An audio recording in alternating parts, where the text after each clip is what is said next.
आज हमारा बड़ा सौभाग्य, हमारे साथ हमारी सुमंगला दीदी और उनके पतिदेव सुभाष जी, ये सब हमारे साथ जुड़े हैं, दिल्ली से ही हैं। और दीदी जो हैं वो दयाल सिंह कॉलेज में काम करती हैं, दिल्ली यूनिवर्सिटी के।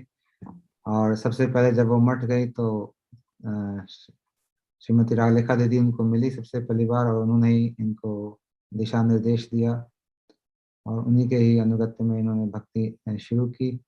और 2006 में श्री गुरुदेव से इन्होंने हरिनाम प्राप्त किया, और इनकी बिटिया को भी हरिनाम मिला गुरुदेव से 2008 में। और अब सभी समस्त परिवार भक्ति में लगे हुए हैं और गुरुदेव की सेवा करते हैं और अपने नियमों का निष्ठापूर्वक पालन करते हैं।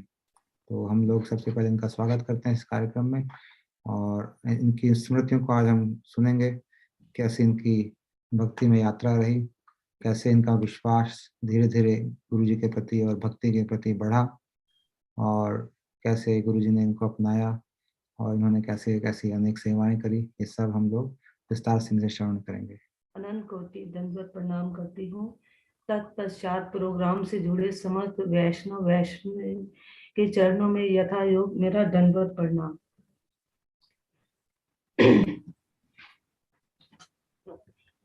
प्रभु जी, पहले हम ना जब गुरु जी से नहीं मिले थे, गुरुदेव से जी, उससे पहले हम जैसे वैष्णव माता की पूजा करते थे। अच्छा। और मिक्स, मतलब जिसे कहते हैं पूजा, सभी देवताओं की, देवी देवताओं की उपासना करते थे। तो गुरुदेव की हम लोगों पे बहुत कृपा हुई है कि गुरुदेव कैसे मार्ग बना लेते हैं। हम जैसे अनर्थ ग्रस्त लोगों को मतलब भक्ति में लाने के लिए। पर जैसे मैं पहले एक हमारी चार्टर्ड बस हुआ करती थी, मैं दयाल सिंह कॉलेज से चार्टर्ड बस से आती थी, और वहाँ वो बस डीडीए होती हुई जाती थी, मतलब डीडीए के ऑफिस से होती हुई जाती थी। वहाँ सुदेवी दासी जी वहां से चढ़ती थी, अच्छा, जो मेरी पहले सखी भी है, मतलब चढ़ती थी। तो ऐसे हम दोनों को एक दूसरे को जानते नहीं थे, अचानक एक साथ बैठे और बातचीत शुरू हो गई। तो इनके ऑफिस में क्या होता था, हर 15 दिन के लिए कोई ना कोई कीर्तन करने आती थी पार्टी, अलग अलग मतलब उसके जी, आती थी। तो एक बार ये मुझे बोलती थी तुम आया करो, तो मैं लंच टाइम में इनके ऑफिस में जैसे 12:30 निकलती थी और 1:30-2 बजे ऑफिस पहुंच जाती थी। इनका ऑफिस आपके कॉलेज के यूनिवर्सिटी के पास में ही है? हाँ, मतलब 15 मिनट का रास्ता होगा ऑटो से, ठीक, 15 से 20 मिनट का। ठीक है। तो मैं जाना शुरू हो गई, तो मतलब तो वहां पर रागलेखा दीदी का प्रोग्राम था, इसमें संजय प्रभु थे और रास बिहारी प्रभु थे, मतलब इनका कीर्तन हो रहा था। मतलब तो हमें तो कीर्तन हमें बड़ा अच्छा लगा वो कीर्तन सुन के। तो मैंने सुदेवी दासी से बोला कि भी क्या ये हमारे घर में आके करेंगे कीर्तन? तो इसने कहा हाँ भाई, पूछ लो तुम। तो मैंने रागलेखा दीदी से बोला कि दीदी आप ऐसे में हम विकासपुरी में रहते हैं, आप इतनी दूर आके करोगे कीर्तन? तो दीदी तो वैसे ही बिल्कुल तैयार रहती थी। तो दीदी ने कहा नहीं नहीं। मैंने कहा आप कितने पैसे लेते हो? तो जैसे मैंने सुना था ऐसे होता है, तो दीदी कहती नहीं नहीं, कुछ नहीं कुछ नहीं, हम कुछ नहीं देते, बस तुम बताओ कब आना है, क्या है। तो मैंने एक अपने घर में बताया कि ऐसे ऐसे कीर्तन करने आना है, तो संडे को आएंगे सुबह। तो 7 बजे, 6:30-7 बजे का टाइम, मतलब गर्मी थी उन दिनों में, जी। तो उजाला हो जाता है। तो घर के लोगों ने सोचा भाई 7 बजे बोला तो 8-9 बजे से पहले कौन आता है घर में। और ये रागलेखा दीदी, संजय प्रभु, श्री रामचंद्र प्रभु, मतलब ये पालकी लेकर आ गए। 7 बजे? हाँ, जगन्नाथ जी की सारे, मतलब जो ईस्ट ऑफ कैलाश के जितने भी लोग थे सब एकदम आ गए। और हमारे घर जैसे ही आए, हम फ्लैट में रहते, फ्लैट इतने बड़े नहीं होते, तो जैसे दरवाजा खोला तो अब हमारा घर तो संडे का दिन था, अस्त व्यस्त हुआ पड़ा था। तो रामचंद्र प्रभु कहते कोई बात नहीं कोई बात नहीं, आप अपना काम करो और हम अपने आप कर देंगे। उन्होंने फटाफट सोफे वगैरह हटाए और कीर्तन शुरू कर दिया। तो कोई नहा रहा है, मतलब इस प्रकार से हमारे घर में कीर्तन शुरू हुआ। और उसके बाद नगर संकीर्तन हुआ।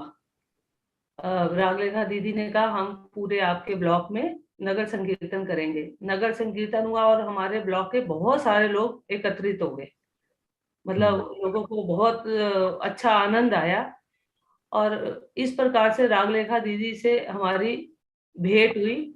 और रागलेखा दीदी के आने से ये हुआ कि जितने हमारे, मतलब समझो उनके माध्यम से गुरुदेव आ गए हमारे घर में। और जितने आस पड़ोस के लोग थे, कई लोग एकादशी का उन्होंने महत्व बताया। एकादशी का पालन करना लोगों ने शुरू कर दिया, और कुछ तो नहीं समझा, पर एकादशी व्रत रखना शुरू कर दिया, एकादशी का पालन करना शुरू कर दिया। और तो रागलेखा दीदी ने फिर अपना नंबर वगैरह बताया और बोला हमारा जनकपुरी में मठ भी है। पर पहले वो हमें निरंतर फोन वगैरह करती थी, और ईस्ट ऑफ कैलाश में वो रहती थी। तो वहां गुरुजी आए एक बार। तो रागलेखा दीदी जी ने बोला कि भी आप ना गुरुदेव से मिलने आओ। तो हमारी मतलब ऐसी कुछ वो नहीं थी कि भी हम गुरुजी आए हैं हम भागे जाएं। हमें तो वो कीर्तन का मृदंग बज रहा है, करताल बज रहा है, उसी का ही आनंद एक अच्छा लगता था। हाँ भाई, जैसे अपने आनंद के लिए बस। जी जी। हाँ, तो हम उनके घर गए तो वहां गुरुदेव विराजमान थे। तो गुरुदेव को देखा तो मतलब ऐसा मतलब उस समय ये लगा हाँ गुरुदेव हैं। पर उन दिनों मन में ना एक भ्रमण, मतलब मन में एक ये रहता था कि जैसे हम टीवी पे सुनते थे ये बाबा ये महाराज ने ये कर लिया वो कर लिया, तो ऐसी एक धारणा थी कहीं ये भी ऐसे ना हो। मतलब डरते थे हम इन चीजों से कि कीर्तन तो ठीक है पर गुरुजी, मतलब मन में ये सब बातें रहती थी। उसके बाद तो ये तो मतलब गुरुदेव की महिमा थी कि उन्होंने हमें पकड़ना कैसे था। मतलब रागलेखा दीदी को माध्यम बनाया। तो फिर रागलेखा दीदी हमें बोलती थी कि भी आप हरि नाम लो, उसके लिए ना प्याज लहसुन छोड़ना पड़ेगा आपको। अब जहाँ प्याज लहसुन की बात आती तो हमें ऐसा लगता प्याज लहसुन हम नहीं छोड़ पाएंगे। और पर रागलेखा दीदी कहती थी नहीं नहीं, मतलब ये छोड़ दो, ये छूट जाएगा, कोई ऐसी दिक्कत वाली बात नहीं। तो पर हम ना हरि नाम को जनरल समझते थे, कोई ऐसा नहीं समझते ठीक है हरि नाम ले लिया। तो फिर रागलेखा दीदी ने हमें लेकर गई। एक बार नगर संकीर्तन रमन बिहारी जी के मठ के उधर से हो रहा था, तो गुरुदेव आए हुए थे।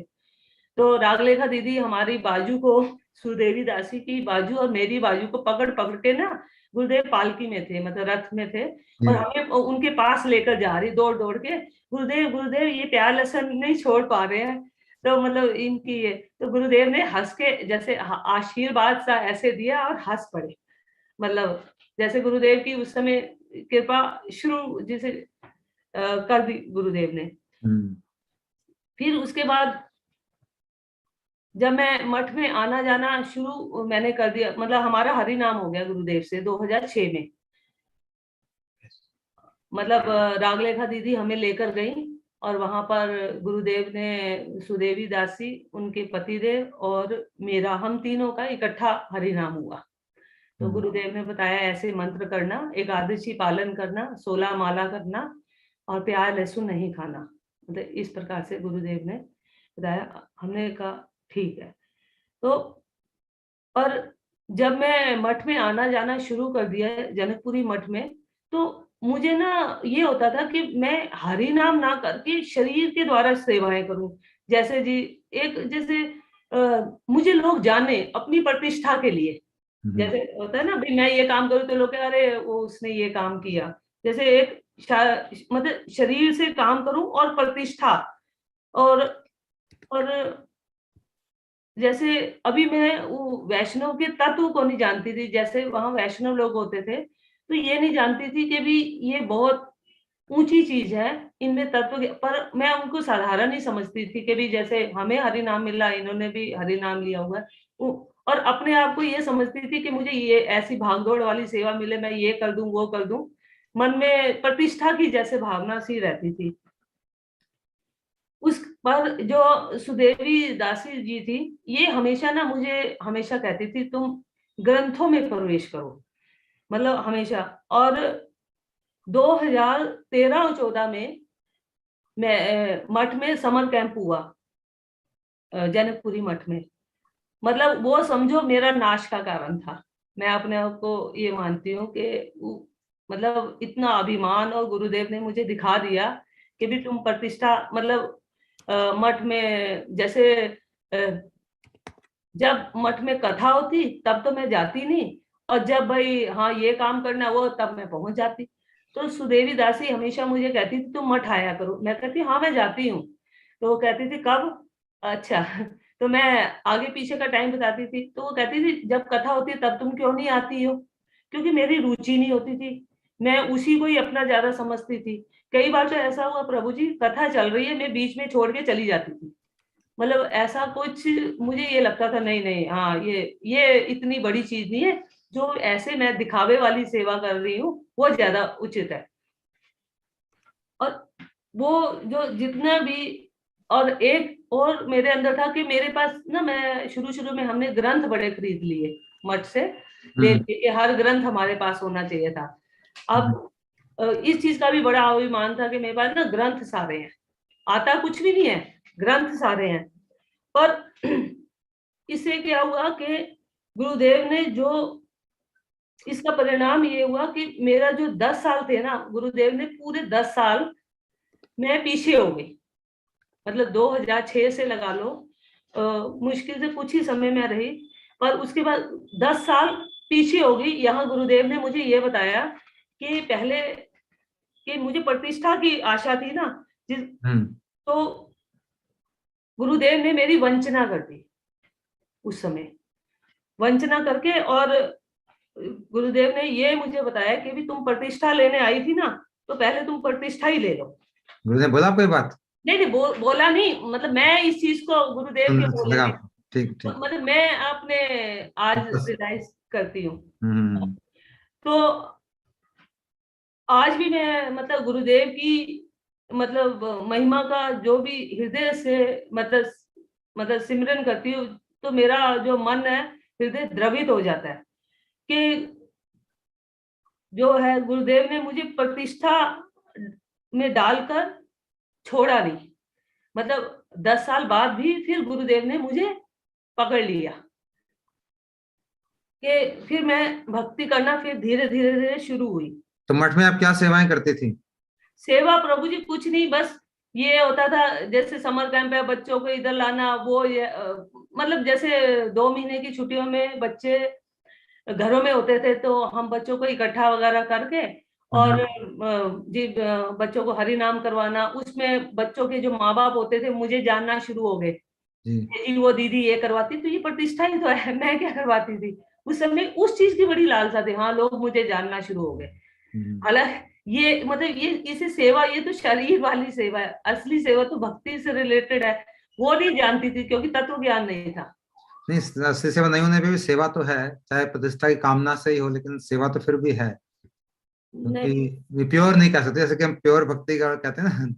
लेकिन तो ठीक है, आपने सेवा तो करी। और फिर ये और कौन कौन ऑर्गेनाइज करता था ये क्लासेस वगैरह जो आप बता रहे हैं? मतलब इसमें 2-3 लोग और थे। लोग थे, अच्छा। हाँ जी, तो मिलके एक टीम सी बनी हुई थी। तो अभी भी चलता है आजकल ये कार्यक्रम?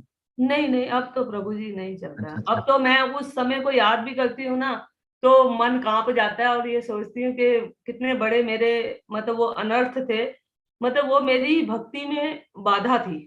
मतलब जिसे कहते हैं ना, जिसको मैं समझ नहीं पाई। जी। अच्छा। और ये जो सुदेवी दासी जी है ना, ये मुझे नहीं छोड़ती थी।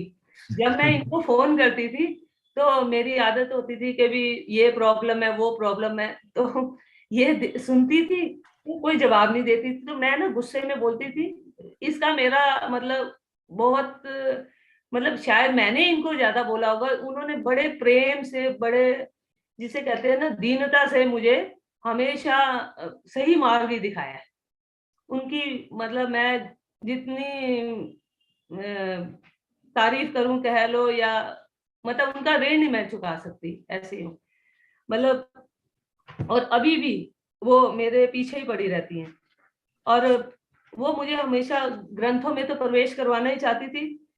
फिर 2020 में कोरोना आया, ये जो अभी 2020 में कोरोना आ गया, तो मतलब ये गुरुदेव की प्रेरणा ही सुदेवी दासी जी को मिली एक प्रकार से, क्योंकि जब मुझे उससे पहले कुछ समझ आना शुरू हो गया तो मैं गुरुदेव का जो चित्रपट था ना घर में, तो उसको देखती थी तो ऐसा मुझे लगता था गुरुदेव मुझे गुस्से से देख रहे हैं, जैसे कह रहे हैं कि तुम माला नहीं करती। मेरी माला भी छूट गई थी प्रभु जी, अच्छा, माला बीच में। और मतलब जैसे गुरुदेव, और मैं ना डर के मारे गुरुदेव को देखती नहीं थी। तो शुरू में आपने कितनी माला करते थे, जब मैक्सिमम कितनी करी? पहले शुरू में 16-64 तक कर लेते थे। 64? हाँ, मतलब 64 जब हरि नाम लिया था तब की बात बता रही हूँ। उसके बाद सारी कम होगी, ना के बराबर होगी, जब ये समर कैंप ये सब आया था। तो पर गुरुदेव की महिमा ये है कि एक बार जन्माष्टमी का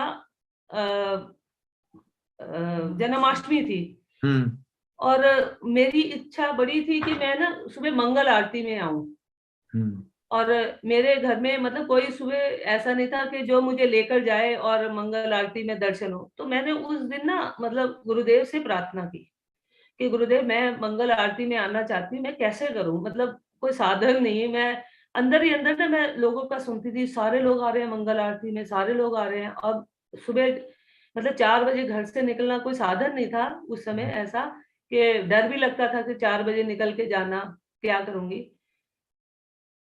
तो एक माताजी आती थी, उनका नाम मैं भूल गई हूँ, अब वो है नहीं। तो मठ में वो मुझे मिली और कहती कि मैंने उनको कहा आप आओगे? तो कहते हाँ, मेरा बेटा मुझे लेकर आएगा। मैंने कहा मैं भी आना चाहती हूँ। कहती अच्छा तू अपना फ़ोन नंबर दे दे मुझे।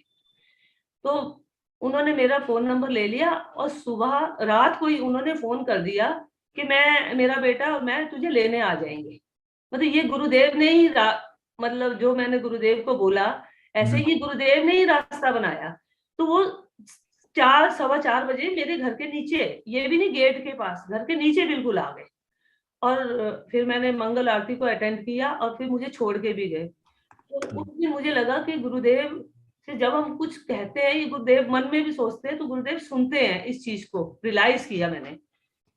और फिर जब ये 2020 में कोरोना आया, तो सुदेवी दासी जी को जैसे गुरुदेव ने प्रेरणा दी कि हम ना 3-4 लोग मिलके ना, अब किसी के आ जा सकते नहीं, मठ नहीं जा सकते, हम एक हमने ग्रुप बनाया।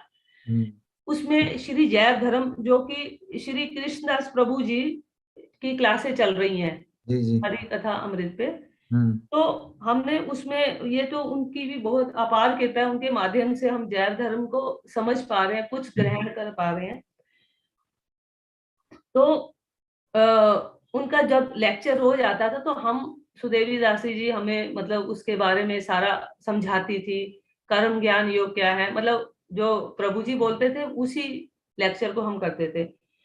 पर मैं ये हैरान थी श्री कृष्णदास प्रभु जी के बारे में कि जिन्होंने गुरुदेव से अंतिम लीला के समय हरि नाम लिया, मतलब जो कि गुरुदेव को देख भी नहीं पाए थे, और आज वो कहाँ पर है।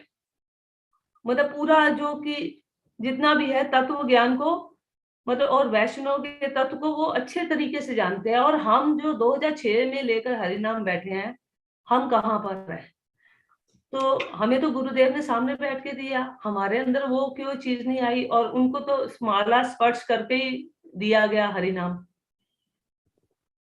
तो तब ये पता चलता है कि भक्ति क्या वस्तु है। मतलब भक्ति मतलब जिसे कहते हैं संग, संग से होती है, वैष्णव के संग से, अकेले आप अपने उससे नहीं कर सकते। और अगर कोई सेवा भी हरि गुरु वैष्णव के तत्व को समझकर मतलब निष्कपट भाव से अगर हम उनकी प्रीति के लिए सेवा करते हैं, जैसे आपने कहा आप क्या सेवा, मैं तो कोई प्रीति से नहीं करती थी और कपट तो भरपूर भरा हुआ था मन में, तो मैंने तो कपट भाव से की। पर जब हम निष्कपट भाव से वैष्णव की सेवा करते हैं उनकी प्रीति के लिए, तब हमें कुछ समझ आती है ये चीजें। और फिर गुरुदेव के ये जो ऑडियो के लेक्चर डेली आते हैं, तो उसका भी जितना मतलब समर्थ है, जो ऑडियो वालों की कृपा हमारे जैसे लोगों पर हुई, जो हम गुरुदेव की वाणी को डेली श्रवण करते हैं, और जो गुरुदेव सारे जगत को वो चीज देना चाहते हैं, मतलब तो वो भी हमने लिया। और सबसे बड़ी बात है कि गुरुदेव के चरणों में निष्कपट भाव से, सबसे पहले तो हमें मन में, मुझे, मेरे जैसे को तो निष्कपट भाव से शरणागत हो जाना चाहिए, क्योंकि हमारे हृदय में जो संशय नहीं रहना चाहिए जरा भी, कि गुरु, जैसे मैंने संशय किया कि गुरुदेव वैसे ना हो, ये संशय ही था मेरा। और मतलब हम चित जगत के हैं, पर हमारे अंदर ना विज्ञान नहीं है इस समय। मतलब हम कथाओं के द्वारा थोड़ा थोड़ा इस चीज को अनुभव अब मैं करती हूँ कि भी गुरुदेव क्या चीज देने आए थे, क्या चीज दे रहे हैं हमें। और जिसे कहते हैं ना गुरुदेव की महिमा, मतलब मेरे पास तो जिसे कहते हैं, मतलब मेरे पास तो दोष है, पर गुरुदेव जिसे कहते हैं ना, दोष ना होते हुए भी उजागर नहीं उनको करते। जैसे कुम्हार होता है ना प्रभु जी, कुम्हार क्या करता है, अंदर तो हाथ रखता है और ऊपर से ठोकता है, तो इस प्रकार जो गुरु फिर उसको घड़े का आकार देता है। उसी प्रकार गुरुदेव ने मेरे जो अनर्थ थे उस समय के, उनका भुगतान करके भीतर से, अंदर से नहीं छोड़ा मुझे। मतलब जो 10 साल का मेरा इतना बड़ा गैप हुआ, फिर गुरुदेव ने किसी के माध्यम से, किसी प्रकार से मुझे फिर कथाओं से जोड़ा, वैष्णव का जिसे कहते हैं संग दिया। तो जिस प्रकार मतलब जैसे आजकल हम, जैसे बच्चा कोई भी गलत काम करता है तो माँ बाप कई बार उसको छोड़ देते हैं। माँ बाप कहते हैं भैया तुमने ये गलत काम किया, हमने तुम्हें त्याग दिया, पर गुरुदेव हमें नहीं त्यागते।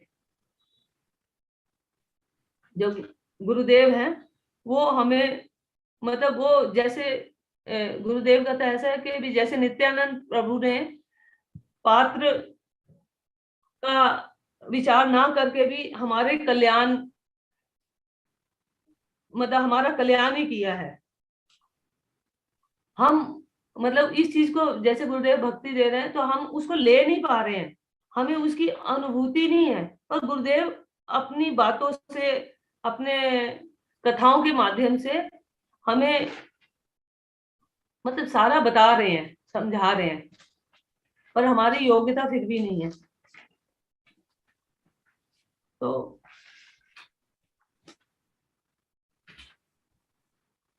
और जो गुरुदेव के वास्तव में,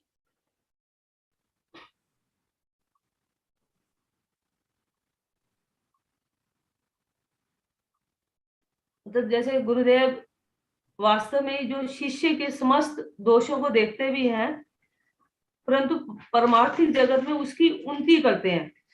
मतलब गुरुदेव फिर भी उसके पीछे लगे, मेहनत करते रहते हैं। गुरुदेव के अंदर तो अनंत गुण हैं, और मैं तो उनके बारे में क्या बोल सकती हूँ। और वो है ना गुरुदेव का जनकादिक वत्सल स्निग्ध पदम है, तो जो जिसे कहते हैं ना करोड़ों करोड़ों माताओं का स्नेह जो है वो गुरुदेव के पास है। मतलब गुरुदेव हमें भगवान की मतलब सेवा में नियुक्त करना चाहते हैं, पर हम उसको मेरे जैसे जीव समझ नहीं पाते, बच्चे।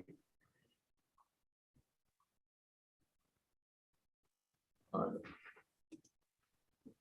अब मैं रागलेखा दीदी से तो पहले मैं ये क्षमा मांगती हूँ, बड़े वैष्णव के प्रति मैंने बड़े अपराध किए हुए हैं।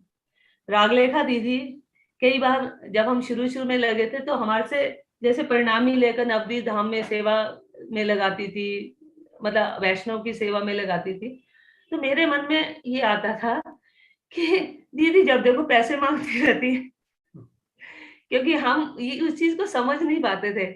कई बार कार्तिक मास में क्या होता था, दीदी हमें लेकर जाती थी तो दीप दान करवाती थी। मैं कहती दीदी हमारे से इतने दीप दान, और अपनी जेब से ही वो पैसे निकाल के ना वहां जितने लेने वाले थे, भिखारी होते थे, उनको दिलवाती थी। मतलब वो हमारा कितना कल्याण करना चाहती थी, और हम उनके बारे में गलत ही सोच रहे हैं। तो मैं रागलेखा दीदी के चरणों में ये प्रार्थना करती हूँ कि मेरे अपराधों को वो क्षमा करें, क्योंकि मैं उनको गुरुदेव का प्रकाश ही मानती हूँ। क्योंकि पहले वो ही आई हैं जिनके माध्यम गुरुदेव ने उनको ही भेजा है, गुरुदेव का प्रकाश। और जब वो दीदी हमारे घर में भी आई तो दीदी तो आई, मैं तो ये समझती गुरुदेव का प्रकाश ही हमारे घर में आ गया। और दूसरा संजय प्रभु, हमने जब हरि नाम ले लिया था तो हम सुदेवी दासी इनकी फैमिली और संजय प्रभु हम वृंदावन से वापस आ रहे थे, वैन में थे। तो उन्होंने पूछा दीदी आपका हरि नाम हो गया, हाँ दीक्षा कब लोगे? हमने कहा ले लेंगे कोई ऐसी। कहते ले लो जल्दी से, दीक्षा में देरी क्यों? तो संजय प्रभु ने हमें बड़ा फोर्स किया इस चीज के लिए, दीक्षा के लिए। तो हमें तो अकल थी नहीं कि भी दीक्षा भी जरूरी है। तो संजय प्रभु की भी मैं जिसे कहते ऋणी हूँ कि संजय प्रभु जी ने मुझे मतलब इस दीक्षा के बारे में बताया। और मतलब ये जो आज स्मृतियों का, गुरुदेव की स्मृतियों का ये जो प्रोग्राम हो रहा है, इसमें मुझे अपनी जो वाणी है उसको शुद्ध करने का अवसर प्रदान किया है। और प्रभु जी आपका भी मैं बड़ी आभारी हूँ कि मुझे वैष्णव के चरणों में मुझे अवसर प्रदान किया, और जो वैष्णव के चरणों में जो मैंने अपराध किए हैं वो भी मैं सारे क्षमा मांगती हूँ। और मतलब मैंने एक पूजा दीदी है, आप जानते होंगे, जब वो जिन दिनों मैं मठ में समर कैंप था तो वो दीदी आती थी। तो दीदी को ना मैं ये सोचती थी इनको कुछ आता जाता नहीं, मतलब मेरी ये सोच थी। अब वो बहुत साधारण, वो तो गुण भरी पड़ी है तत्व ज्ञान से। तो मैं हमेशा ये सोचती थी कि भी ये आगे नहीं होने चाहिए, मैं आगे। तो ये भी बहुत बड़ा मैंने उनके चरणों में अपराध किया, मैं उनसे भी क्षमा मांगती हूँ। मैं उनके पास भी गई थी, क्योंकि जब मुझे ये लगना शुरू हो गया कि गुरुदेव ने मुझे वंचना कर दी है और मुझे बता दिया कि प्रतिष्ठा क्या होती है, तो अब मैं बहुत डरती हूँ इस चीज से। पर अभी भी गुरुदेव ने मतलब सुदेवी दासी के माध्यम से मुझे ग्रंथों के तत्वों के बारे में मतलब मैं थोड़ा समझ रही हूँ, पा रही हूँ। बस यही मेरी प्रार्थना है कि किसी वैष्णव के प्रति मेरा जो भी अपराध हुआ हो उसको मैं क्षमा चाहती हूँ। ठीक है जी, बहुत सुंदर आपने बोला है। और बड़ा ही ऑनेस्टली और बड़े ही अच्छे भाव से आपने क्षमा भी मांगी है। ये अच्छी बात है, अपनी चीजों को रियलाइज करना बहुत बड़ी बात है। लोग तो करते चले जाते हैं जीवन भर, कुछ रियलाइज नहीं करते, लेकिन गुरुदेव की कृपा से, वैष्णव की कृपा से आपने इतनी सारी रियलाइजेशन करी हैं, अनुभूतियां करी हैं और फिर उनको ठीक भी किया है। तो यही प्रोसेस भी यही है। हम सब कोई शुरू से परफेक्ट होते नहीं है, ऐसी भावनाएं हम सब के अंदर होती हैं, लेकिन धीरे धीरे गुरुदेव की कृपा से वो धीरे धीरे दूर हो जाती है और हम धीरे धीरे साफ होते चले जाते हैं। तो बड़ा अच्छा लगा।